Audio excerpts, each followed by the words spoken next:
छत्रपती संभाजीनगरमध्ये महानगरपालिका आयुक्तांच्या वतीने सुरू असलेली दादागिरी दडपशाहीच्या विरोधात हर्सुलमधले सर्व नागरिक मुंबई उच्च न्यायालयाच्या खंडपीठाच्या छत्रपती संभाजीनगर बेंचमध्ये गेले।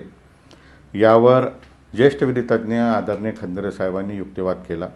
खंदारे साहेबांनी न्यायालयाच्या निदर्शनास आणून दिलं की 2 वर्षापूर्वी हर्सुल परिसराची जागा नॅशनल हायवेने ॲक्वायर केलेली आहे। लोकांना 50% कंपन्सेशन मिळालेलं आहे आणि असं असताना महानगरपालिका विनाकारण दादागिरी करून लोकांना भयभीत करून पाडण्यासाठी मार्किंग करत आहे, वक्तव्य करत आहे की आम्ही या ठिकाणी पाडापाडी करू। ही बाब न्यायालयाच्या लक्षात आलं। न्यायालयाने ही बाब गंभीररित्या घेतली। न्यायालयाने नोटीस त्या ठिकाणी बजावली। 8 सप्टेंबर पुढची त्याच्यामध्ये सुनावणीची तारीख आहे आणि त्याचबरोबरीने हा युक्तिवाद ऐकल्यानंतर न्यायालयाने स्पष्टपणे आदेश केले की याचिकाकर्ते म्हणजे आम्हाला न्यायालयाने मुभा दिलेली आहे, सूचना केलेली आहे की आपण देखील पर्सनल नोटीस आयुक्तांना द्यावी। ह्या न्यायालयाच्या निर्णयाचा आधार घेत आम्ही हर्सुलच्या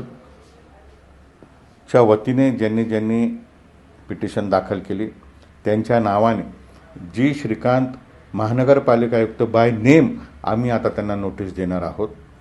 त्यांना विचारणार आहोत की कुठल्या अधिकारामध्ये तुमचा अधिकार नसताना तुम्ही लोकांना दहशत निर्माण करण्याचं काम केलं, याच्यासाठी स्पष्टता द्यावी। त्याचबरोबरीने न्यायालयाने लिबर्टी दिलेली आहे, स्वातंत्र्य दिलेलं आहे।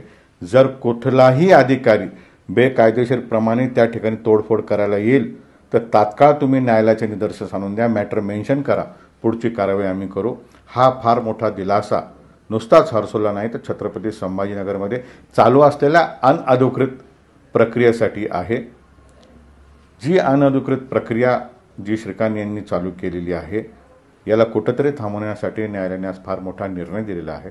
मी सर्व जनतेला आवाहन करतो, कोणीही भयभीत होऊ नका। कायदा आहे आणि कायद्याच्या चौकटीत राहून आपण न्याय मिळवून घेऊ।